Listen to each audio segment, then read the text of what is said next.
Hi everyone, it's good to be back. I'm Jonny, this is Stephen, and this is Chris. Chris is new and we'll get that later. But welcome back to the Journey podcast, another part of the series in our episode. This week this episode we're going to be talking about the value of serving others. And we're going to look into that and maybe have a couple of tips around that as well. We're really excited about that. It's been good, and we've been looking forward to this. And but firstly, how have you been, Stephen? I've been good. I moved house. You're moving house. Although I don't have a house currently. I'm currently homeless. Currently homeless. We should have said, and we could have donated something, maybe. No, just we're not going to do that. No, even though Part one of the house move is finished. Part two hasn't completed, so and we're in between things. So it's kind of an exciting stage. Feel like our roots have been removed. So it's liberating. It's scary. It's exciting. All those things. But I'm good. Yeah, good. And I've been good as well. Nothing to complain. Nothing to worry about. And we've got a new person on the podcast with us this episode who's hopefully going to stick around for the.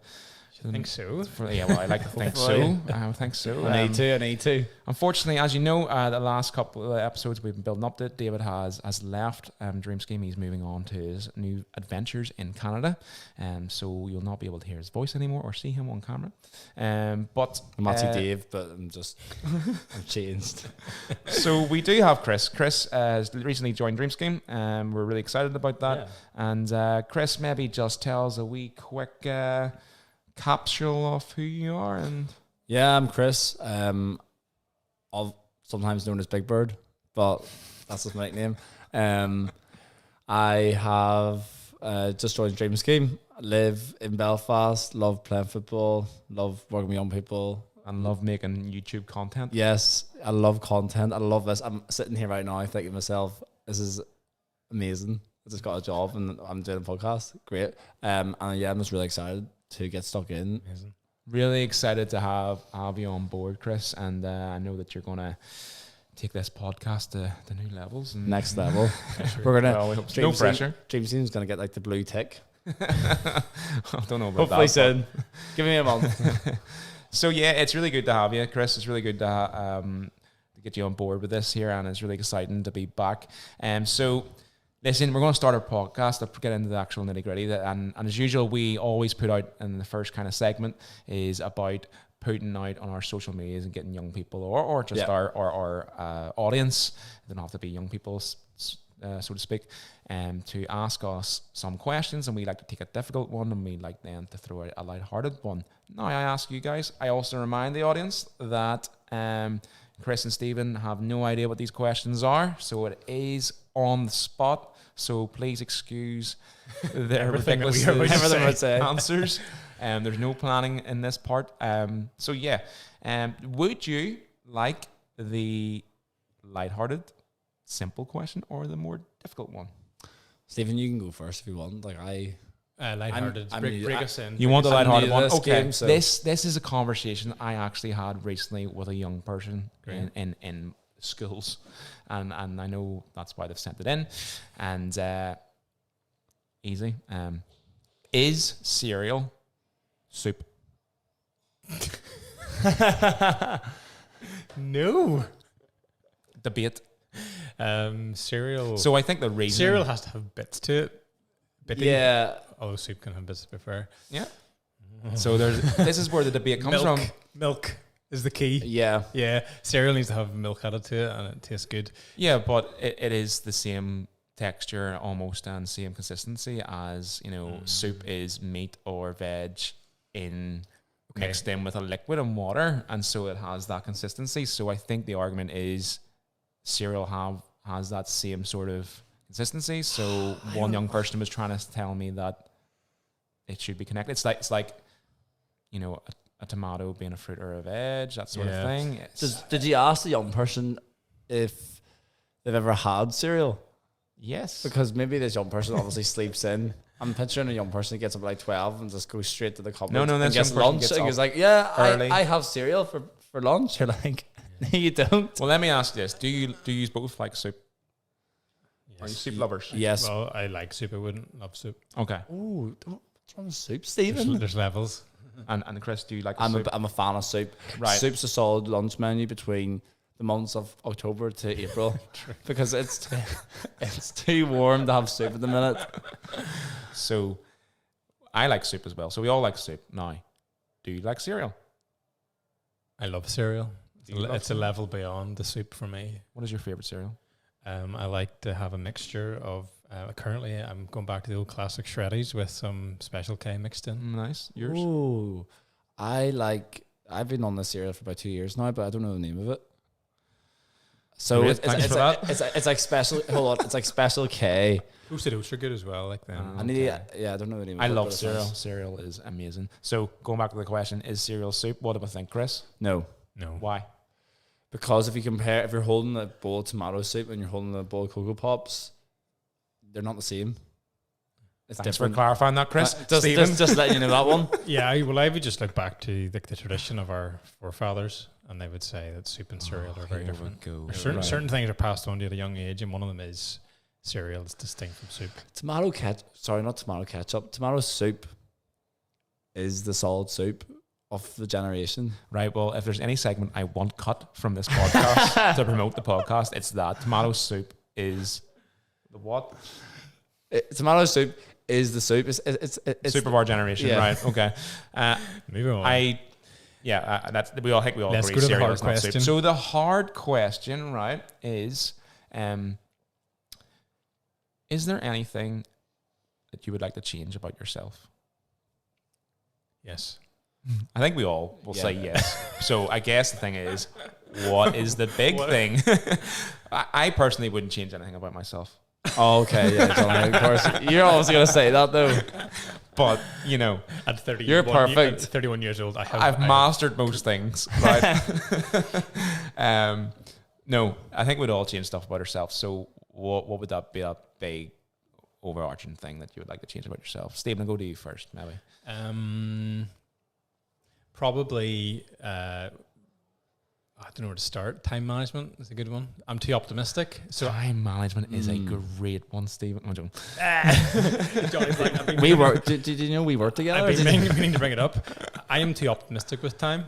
So I think I can squeeze like 2 hours into an hour. I'm too optimistic with time. It's Love like it's that. like one of those interview questions. No, but no, I would think I can please 2 people in this hour. You know what I mean? So it's like, yeah, I can get all that done for you, and also meet the next person at their o'clock.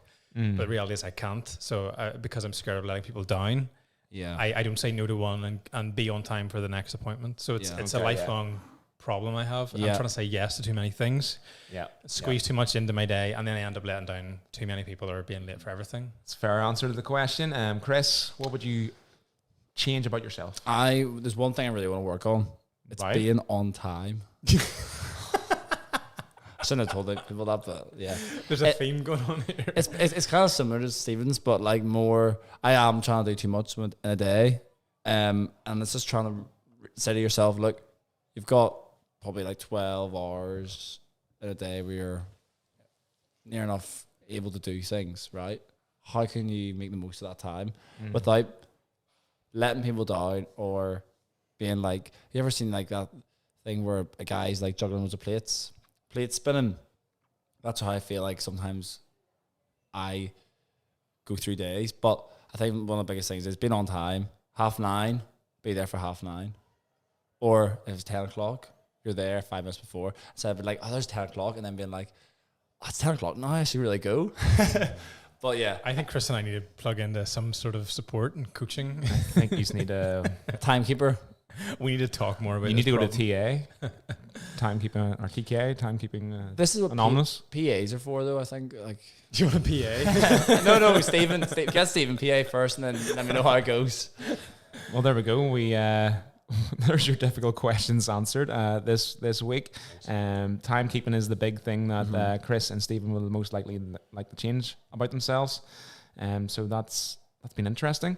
Okay, so we are now going to move on to our main section, our main content of the day, which is about the value of service, the value of serving, the value of serving others. when thinking about this, we were thinking about, how good it is. Obviously, this podcast is about young people and about their growth and the journey of young people. And it is an important part of a life lesson of learning how to serve and learning what that means. I'll open it up and kind of think about, if you go to we're going to the high level of the government, kind of the public health agency, they do their take 5 steps to well-being. And of course, we're a lot of what we do is governed by that in terms of mental health. And I think the 5th one, I think it's 4 or 5, is about giving or serving, others around you. And there's something really good about that, that will, scientifically or whatever, will release the good feeling that you have. And I'm no scientist, but there's something about that gives you that good feeling, that responsibility and that chance to grow, and you feel better for it as well, is what they're trying to say. So that's coming from a high level from government, and people have researched into that, obviously. So where I want to go with you guys is, where we start this off is, what are your experiences of service, and how have you yourself benefited from that? Who would like to take the floor first with that? Well, I think my parents set a really good example for serving, and so all through my childhood, my mum and dad were always involved in other people's lives, helping them, serving them, opening our home to them. So I always saw that in action, and I always think I saw I just thought that was a really good thing. I saw the beauty and the blessing that flowed from that kind of life. They weren't, of all things, they are not selfish people. They were very selfless and very outward focused.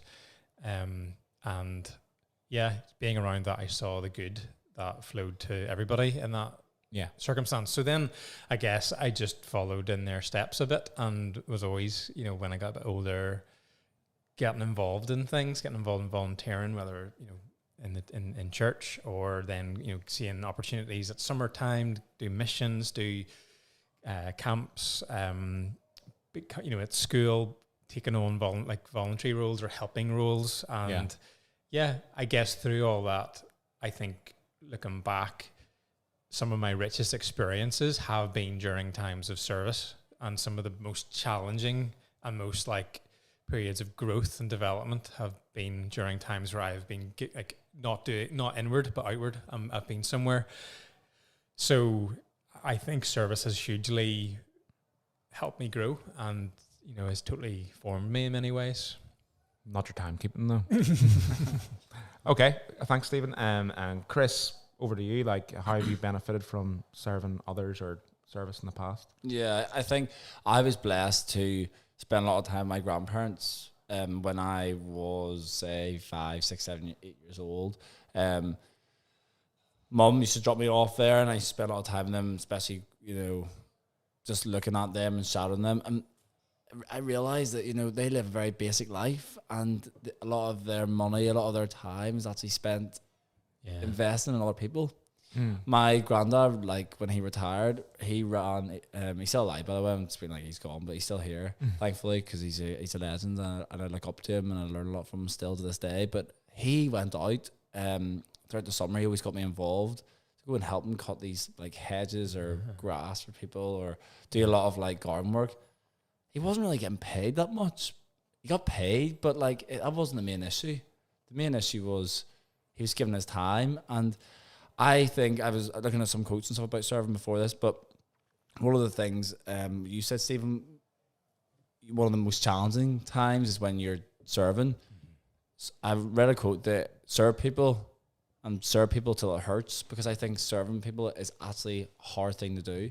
And I figured that out the past 2 years. I've served a good bit within my football club, my local football team. We're wanting someone to do social media for them. I was like, yes, let's do this. But then I didn't realize that's the task of it. It's putting up fixtures, it's putting up posts, it's putting up results. I love doing it, but it's hard work, and that's serving, I feel. Yeah, you're committing to something for the sake of, not for pay, just because it's something you've chosen to do and you want to help and do good to other people. But to do that well, you have to follow through and you keep going. Yeah.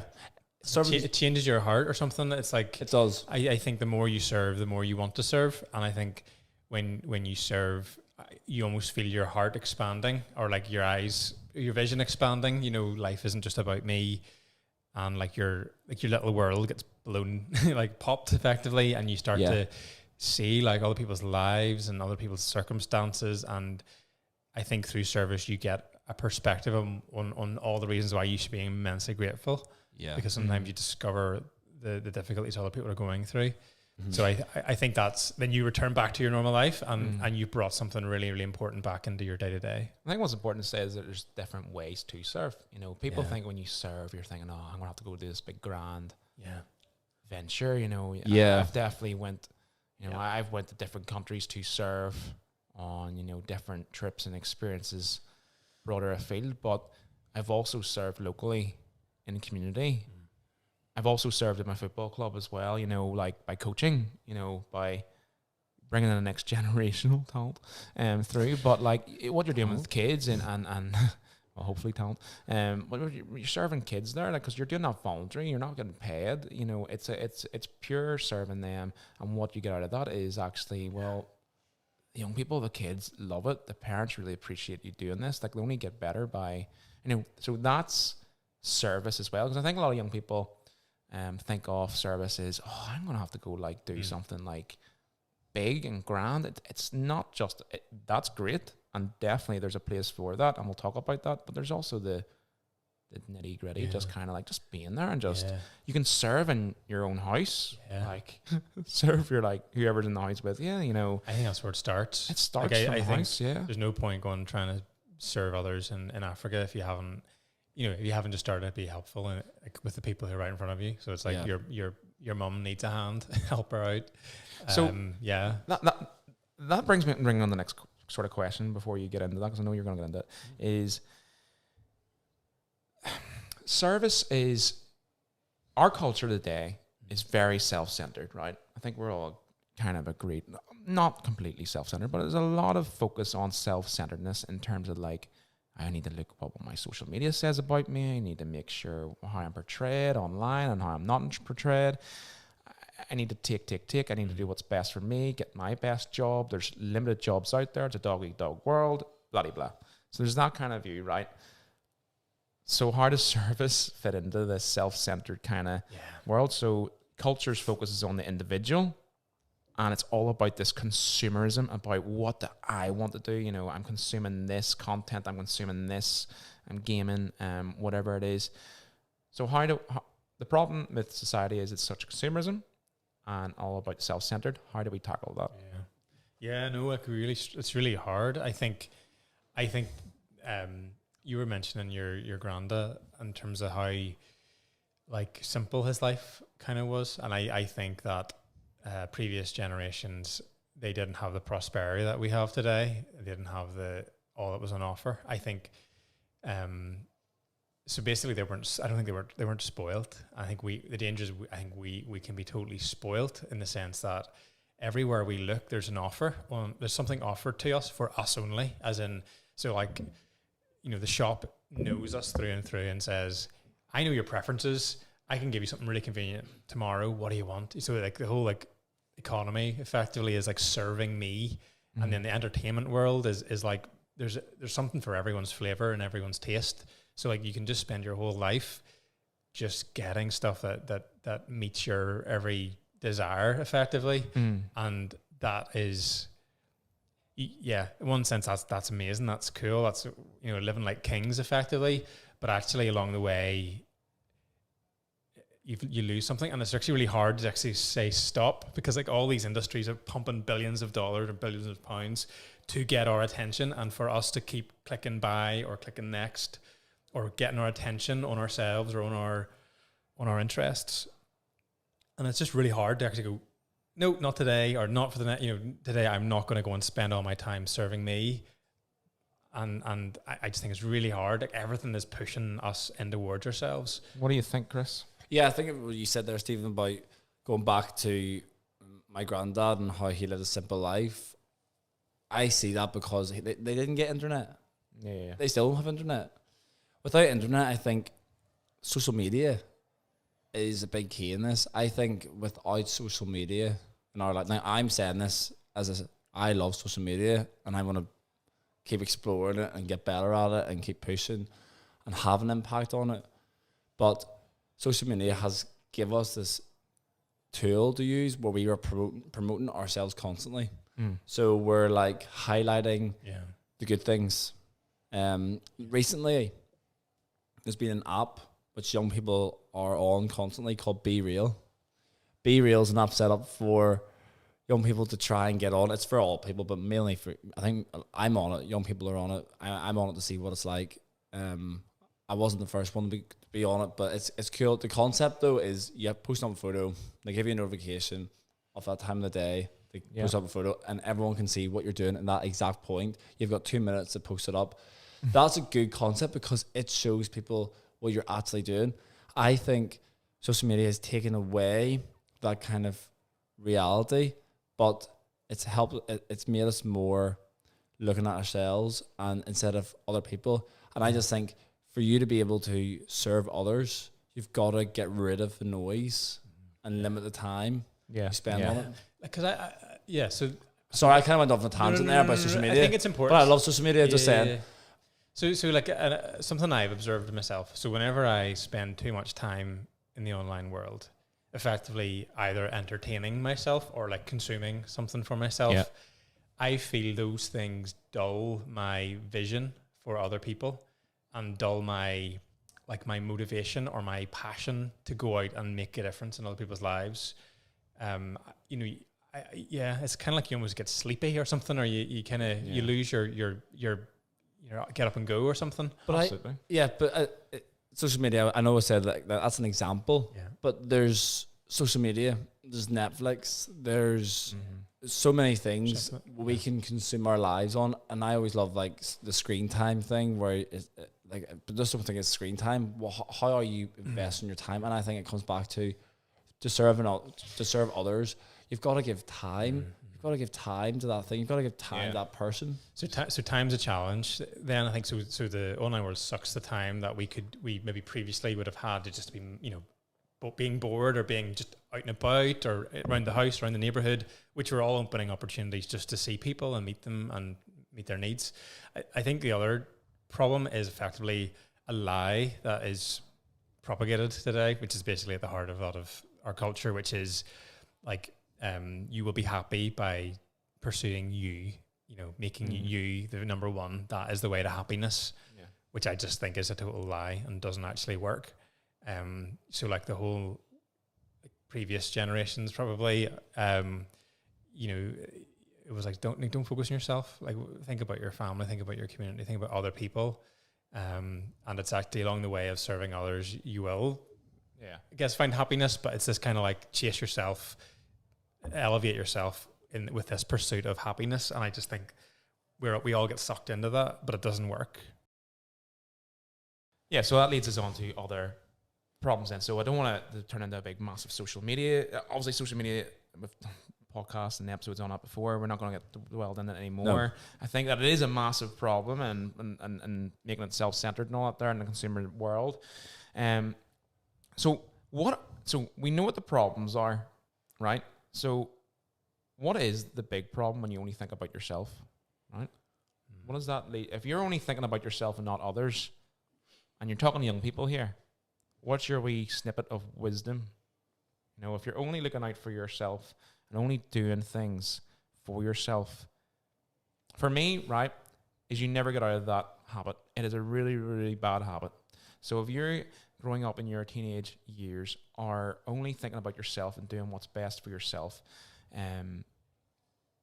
becomes an addictive personality trait, in that when you get older and when you're in work and when you're doing other things, you will only do things to suit your needs and what you want.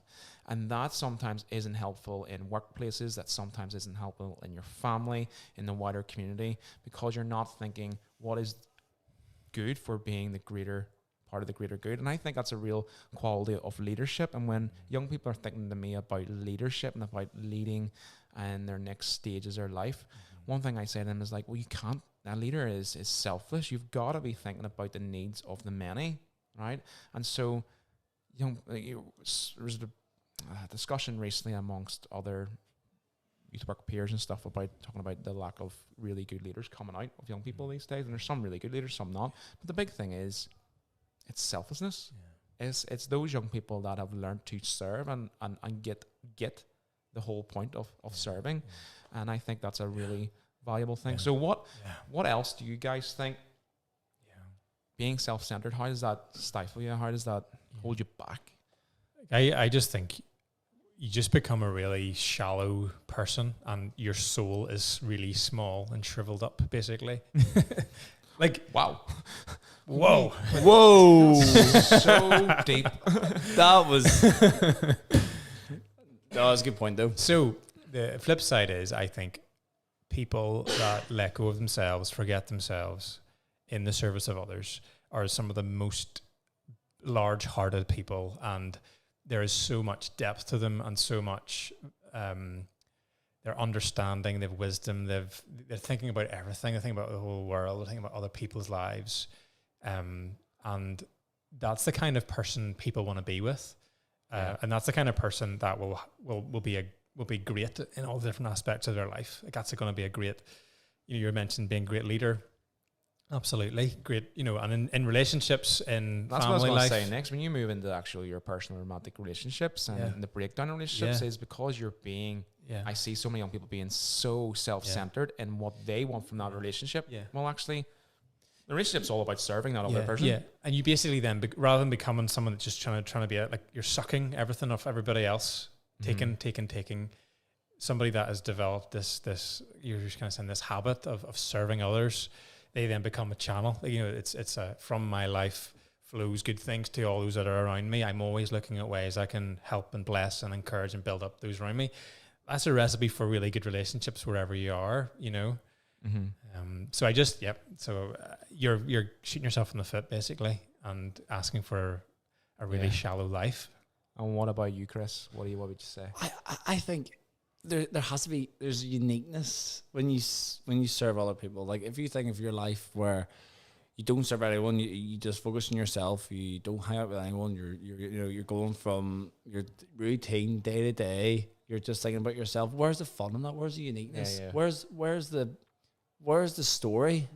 Like there's times where you've got to experience good and bad times in life, and you've got to go through and journey with people throughout life. And I think that is massive. Even thinking about relationships, you're serving someone, you're not serving yourself. The reason why you want to be in a relationship with someone is because you want to serve them, you want to help them grow, you want to do life with them together.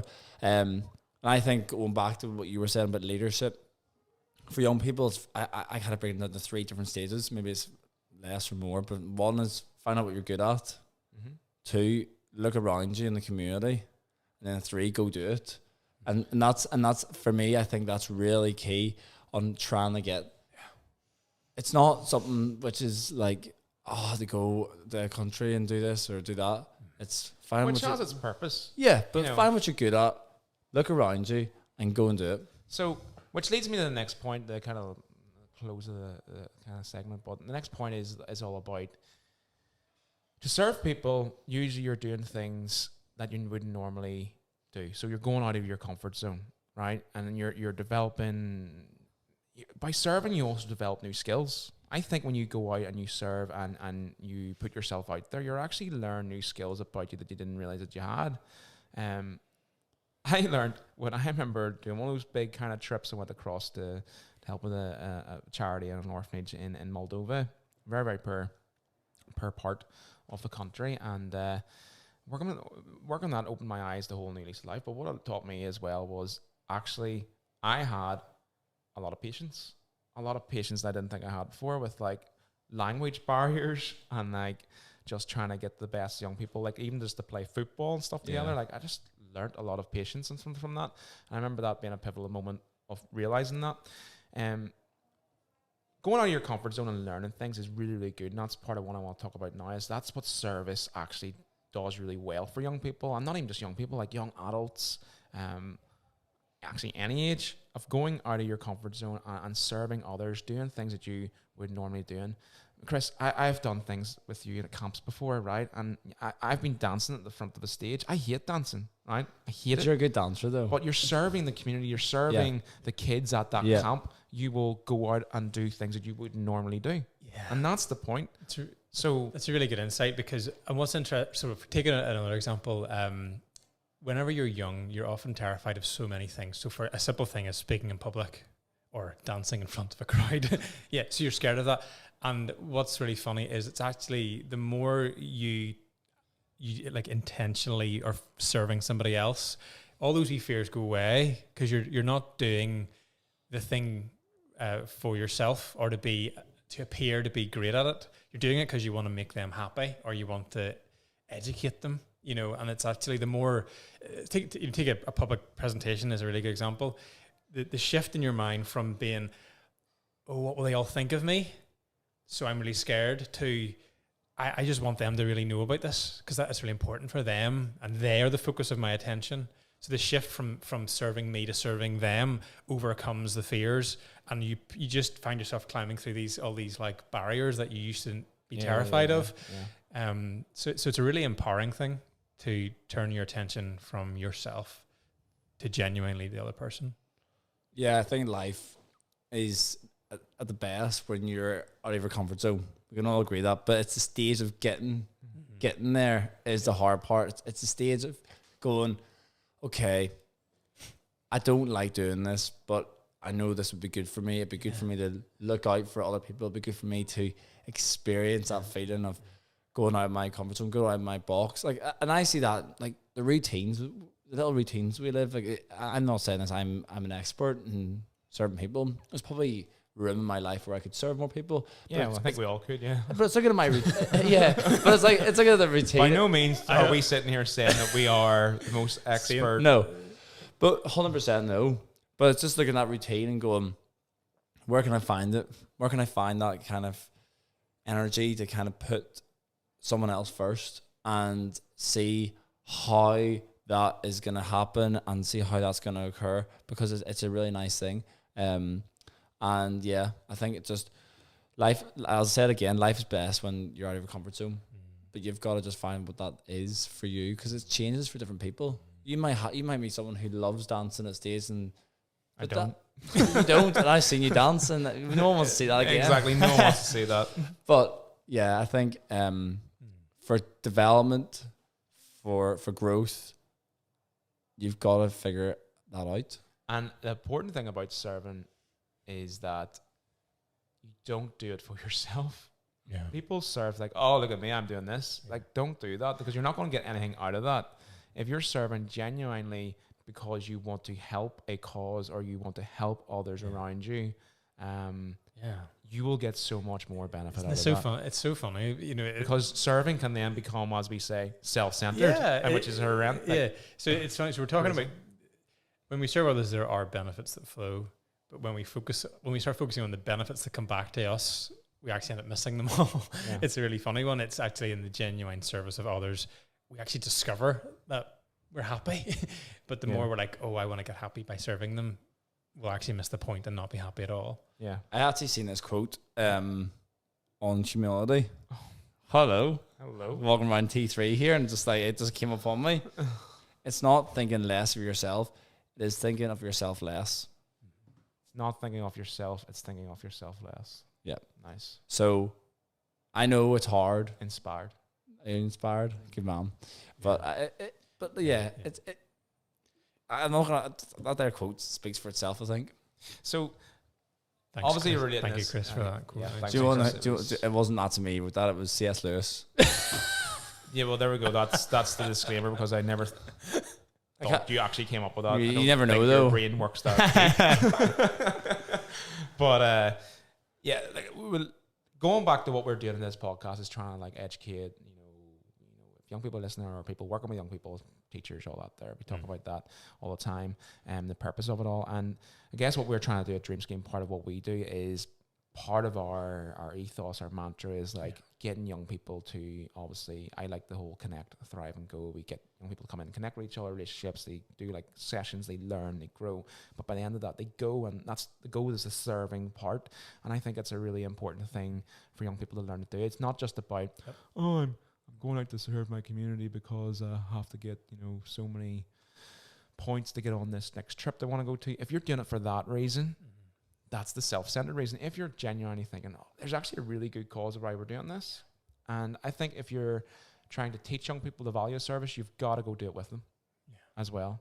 Do it yourself and create opportunity for them to go do that. There's many ways they can serve. But I think just in light of our conversation, in the whole world of raising young people, youth work, education, we need to be creating spaces for young people to serve. Absolutely, yeah.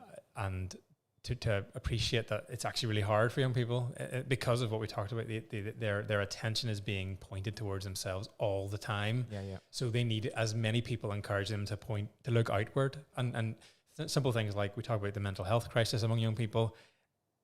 One of the things that's going to help that is that young people will think about themselves less. So it's the self-forgetfulness in the service of others will do the world of good for people's mind and their emotions. And that's a really important thing. Like during COVID, I hate talking about it, but we harp on back. It's been a big effect on young people's lives. For 2 years, there was this massive ongoing isolation. There's mental health. The figures, the statistics are all there. And I think that COVID, because we were so isolated at times, you then became even more self-centered in what you want to do during your day and how you're going to... I mean, do we all remember at the start of the pandemic of rushing in and everyone was like, let's all grab the toilet rolls, and let's all grab this. Like, people are just, at the heart, are just, let's think about me. And so I think through this, we need to learn and come out the other side. Is like, we are actually people find like we are better people when we serve each other and help each other. And I think that's something that we need to teach young people to do. Yeah. So we've talked about the problems that society puts in us for serving. We know we're self-centered. We've talked about, we know the research is out there about mental health and about why the public health agency of our governments are saying this is part of the plan to tackle better mental health. We've talked about, what we think service is and how to do that. Can we leave with practical ideas of what we think people could do for service? And we're not talking about they could go do the big grand. We're not gonna talk about that. The big grand trips, like, they have an absolute value, and if you're ever going to do them, go do them. But how can young people or young adults serve, students or whatever, serve in their own community, house, friendships? What do you think? Give me one or two. First one is within your friendship group. I think it's a good way to start. There's always a need there. There's always a problem. People always want a problem fixed. So how can you solve that problem? And that's how I feel like, for example, if your friend is struggling, how can you support them? They're struggling with uni work. They're struggling with coursework they have to do at school. You could then go out of the house and go, hey, do you want to go for a walk? Do you want to get out of the house and get some fresh air? That's serving people, even though when you don't really feel like going for it. Absolutely. Get out of the house and 100%. Go support them. It's simple. Go for a walk with someone who's in need. Get them out of the house. Get them out of that situation. Yep. Stephen? Yeah. I just think, look for opportunities to serve every single day. So, and it's similar, but it's, you will be surprised how much little moments of need that you'll see. So just start consciously opening your eyes and asking the question in the morning, where might I be able to do good for somebody? Where can I serve? And it's just something that takes a conscious effort to start seeing, and then you're like, oh, actually, there's a load of things I could do, and I could do that right now. So one of the things I'd say is volunteer. Okay, don't do something for money. Don't do something because you feel like it's even going to benefit you. Go volunteer and give back to others. So at Dream Scheme, we always need volunteers. There's not a plug for that, by the way. But come to Dream Scheme, volunteer. Don't spend time with us. But there are so many opportunities to volunteer and get out there. Yeah. In sports clubs, in your local churches, in your local community organizations, in your local food banks, things, whatever it is. There are loads of opportunities at any age to go volunteer. What are your skill sets? What do you like doing?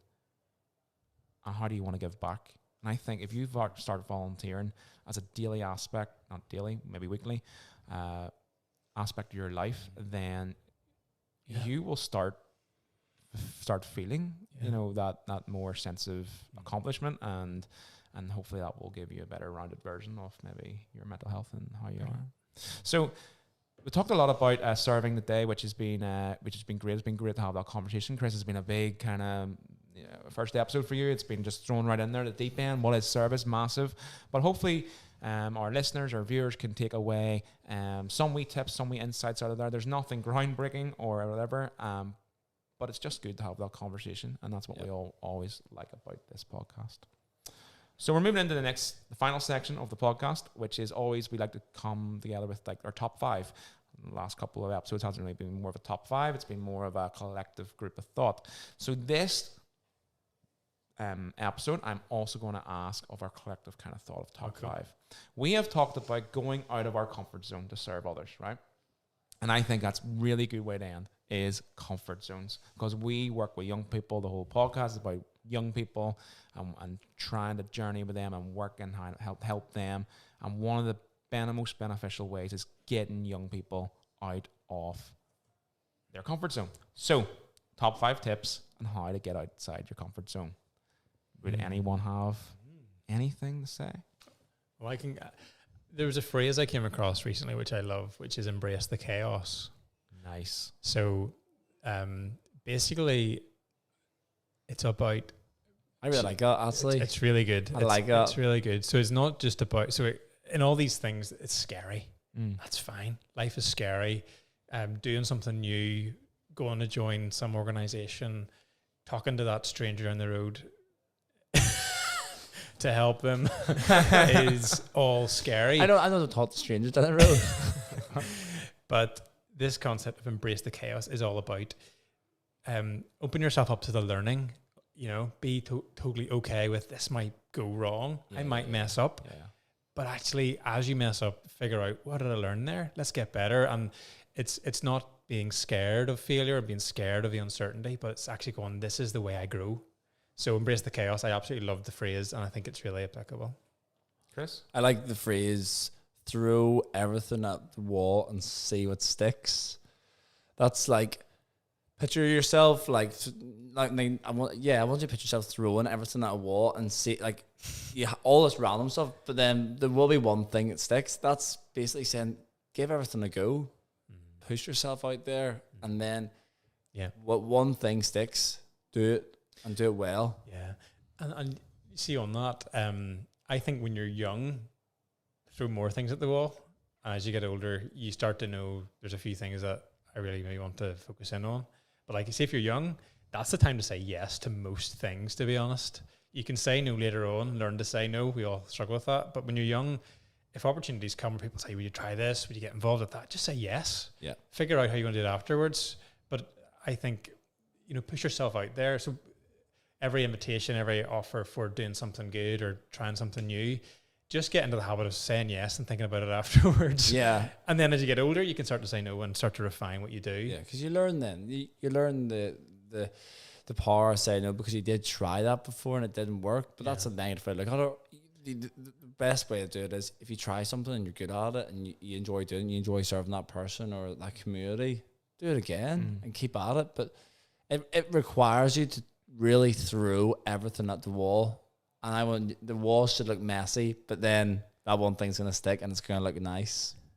So your comfort zone is a really weird thing. So the way I explain it to some young people, which might be helpful for others, is that you've got that line, which is your comfort zone, and you are not willing to push that line, not willing to step that line. So there's 2 things you can do, which are really helpful for 2 different types of people. There's those people like me that need to take a massive jump over that line and just dive right in the deep end, jump out of an airplane.